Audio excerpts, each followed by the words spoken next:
All right, so I wanted to go over the Westall UFO report one more time here.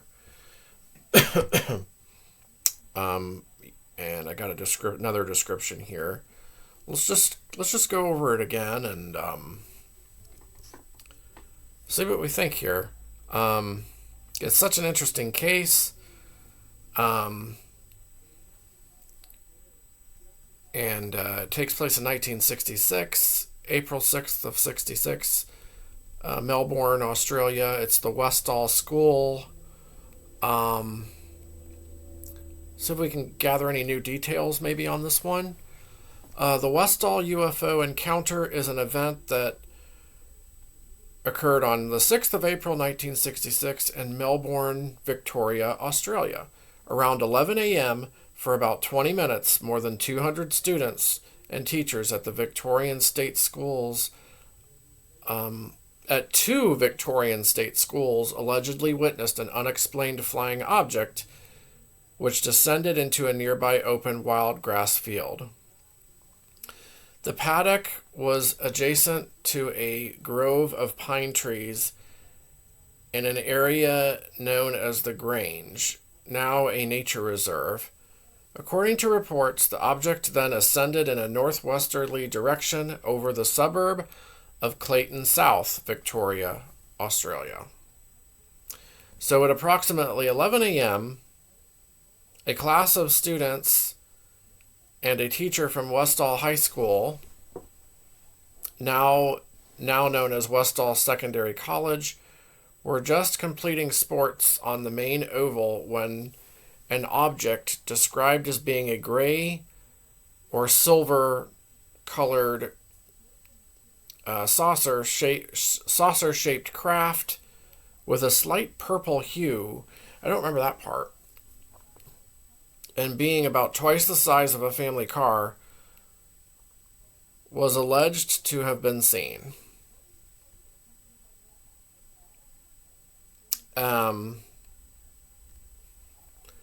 Witness descriptions were mixed. Andrew Greenwood, a science teacher, told the Dandenong Journal at the time that he saw a silvery green disc. According to witnesses, the object was descending and then crossed and overflew the high school's southwest corner, going in a southeasterly direction,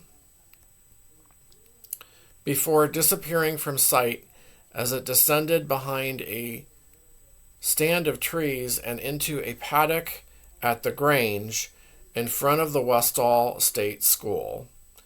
After a short period, approximately 20 minutes, the object, with witnesses now numbering over 200, then climbed at speed and departed towards the northwest. As the object gained altitude, some accounts describe it as having been pursued from the scene by 5 unidentified aircraft which circled the object.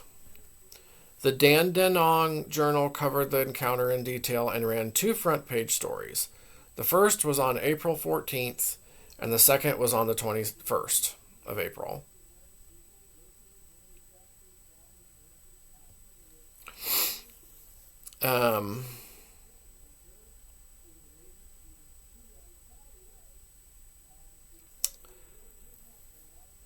Let's see, we already went over that. Let's see. The newspaper also said a small number of airplanes circled around it.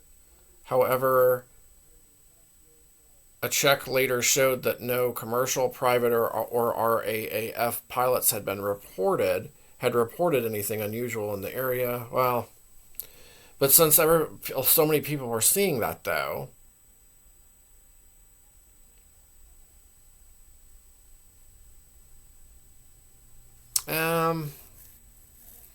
says there was a weather balloon that was, or some kind of a weather balloon that was released by the Weather Bureau at 8:30 a.m. And they say here that the westerly wind blowing at the time could have moved it into the area where the sightings were reported. Um,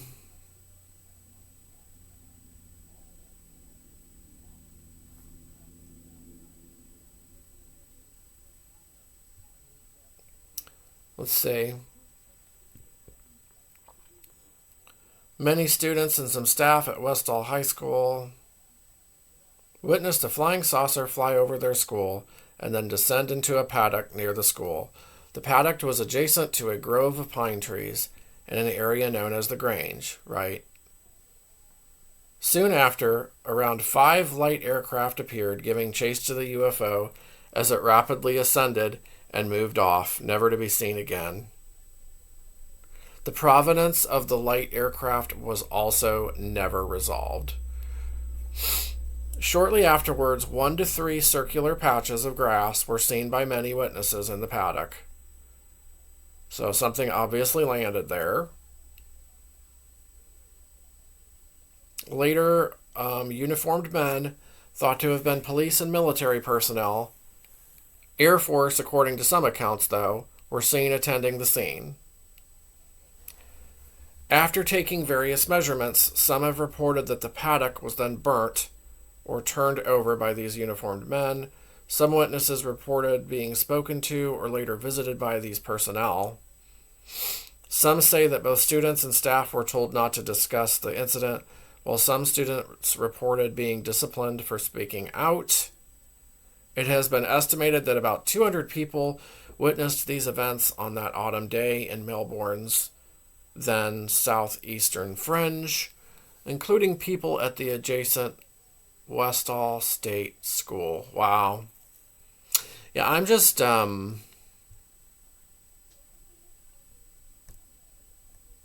fascinated by this story. So I thought I'd just briefly go over it again. I find it very interesting, and hope my listeners do too. Let me know what you all think about this incident, and probably do more on the Westall incident in the future. I got a couple videos up now of it, but I thought we'd just go over it again and see what else we can come up with. And I hope you enjoyed. Hope you enjoyed listening to my UFO videos, and there will be more UFO related content coming up shortly. Also, let me know what you think of the Baldwin, Australia UFO photograph. And does anybody know where the Westall UFO photograph came from? Does anybody know who took that photograph? Because I know some photographs were taken but confiscated by, I guess, government officials or something. That's what I keep hearing. So is that one of these photos? The Westall UFO, the photograph of the supposed real UFO craft that day. That's what I was wondering about.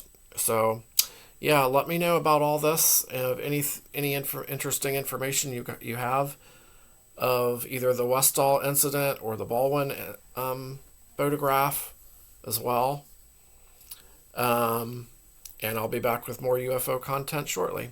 Thank you for watching.